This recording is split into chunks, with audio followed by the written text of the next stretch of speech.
Welcome back to the channel. If you're passionate about storytelling, screenwriting, or just love a good critique of Kenyan TV, you're in the right place. In today's video, we're diving deep into Kenya's Netflix series Volume, breaking down what works, what doesn't, and why it missed the mark. From its confusing opening scene to a surprisingly dull lead character and lack of strong central conflict, I will unpack the key elements that make or break a great story and what Volume could have done better. Let's get into it. Part 1. Opening Scene. You have one opportunity to make a great first impression, and in films, this comes in form of the opening scene. The first scene has one purpose: to pull the viewer in by capturing their attention and giving them a reason to keep watching. Here, you can introduce the protagonist, the central conflict, establish the world, introduce the theme, and even reveal the antagonist. The first scene in Volume is great, but personally, I find it disconnected from the main story. This is because the expectations it sets up are totally different from what the show is actually about.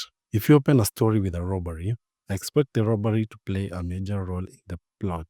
However, the scene seems to be purely for entertainment purposes and does only have the job it's supposed to do. The robbers appear once more after the opening, and then we never see them again. That said, the scene does introduce the B story of the series, Castro and his escapades. But by doing so, it steals attention away from the main story of the series. Volume is, or should be, about Benja and his pursuit of making it big in the music industry. By not introducing him from the very beginning, we are robbed of the story's main agenda. Benja's first scene is an expository conversation with his mother. He enters just after she finishes a conversation with the landlady about struggling to pay her rent. Benja promises to take care of things once he wins the 1 million shillings rap competition's finals. This leaves us wondering, why wasn't the competition performance, where he qualifies for the finals, the opening scene? That could have established so many elements of the story and introduced clear conflict. I could go on, but the best way to demonstrate this is to tell you, go watch the first 7 to 10 minutes of 8 Mile. When you do so, ask yourself the following set of questions. Who do you see first? Can you tell where the movie is set? Can you grasp what it's going to be about? And most importantly, do they live up to those expectations? Second part, boring lead character. During Benja's conversation with his mother, she reminds him that he got to the finals because of support from the church and encourages him to go and perform. Then he receives a phone call from Castro, who tells him an influencer wants to interview him. And right there, that becomes the pattern of Benja's journey throughout the entire series. People telling him what to do and where to be. He has no clear sense of direction and only moves where the wind blows. As a result, he becomes a dull character. Let's contrast that with another character from another movie who had a similar ambition of making it as an artist, Mwas from Nairobi Half-Life. From the opening scene, we see Mwas performing a scene from Kill Bill. He's so entertaining that he manages to sell a bootleg DVD to one of his uncle's friend. Then, when a theater group arrives in his hometown, he chases after them without anyone telling him to. During their break, he performs a scene from 300, becoming the center of attention. He then asks how he can join the group, gets conned by Jose, and ends up hustling his mother and uncle for transport to Nairobi. The moment he arrives in the city, he is robbed of everything, gets arrested, and is forced to wash a dirty toilet in jail. His antics catch the attention of Homosh, who helps him get released and puts him in the right direction.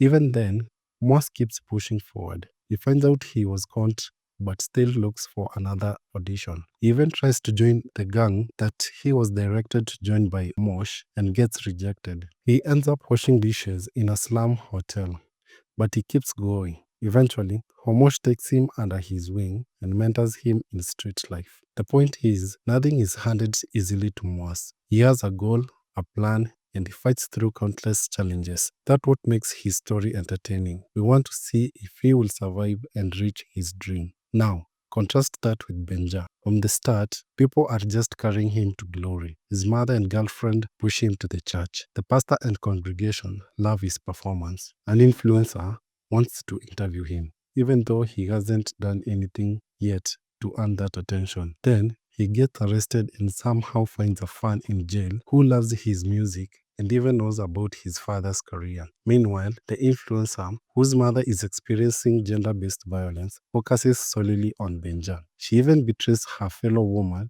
to support him. She then mobilizes her fans to demand Benja's release. The amount of support Benja receives and how easily he overcomes minor challenges is unrealistic. It's not believable. That's why he is boring. Honestly, they could have cast a better actor who can actually rap, like how they cast Eminem in 8 Mile, but this is Kenya. Thirdly, lack of central conflict. Finally, volume lacks a strong story engine, a central conflict that drives the plot. In my countdown of the worst Kenyan movies and series on Netflix, I included Country Queen. That's because, despite having all the right ingredients to make a great story, they chose to make pancakes instead of a government cake. Country Queen had a great story engine, land with gold underneath. In Africa, we all know the chaos that surrounds the scramble for resources. Western countries, Russians, Chinese, and corrupt local leaders. That's a relatable, relevant conflict that could carry a series for 3 to 5 seasons. Volume, on the other hand, doesn't make the central conflict clear. What is Benja really fighting for in future seasons? Especially after he has seemingly achieved most of his goals. Castro, on the other hand, has a more compelling storyline. His struggle to establish independence from his brother's control is something that can be explored in future seasons. As for Benja, the writers need to give him a better sense of direction. Cut out the groupies carrying him through the story. Give him personal goals. Let him face real challenges. And let us watch him struggle and grow as he overcomes them to achieve his dream. Let him rap, or at least get someone who actually can, and have Benja lip sync. The show is called Volume, so pump it up. That's it for today. Let me know what you think in the comments. Also, check out series and movies that made it to the list of the worst Kenyan shows on Netflix, linked on your screen right now. Don't forget to subscribe and smash the like button. Until next time, peace.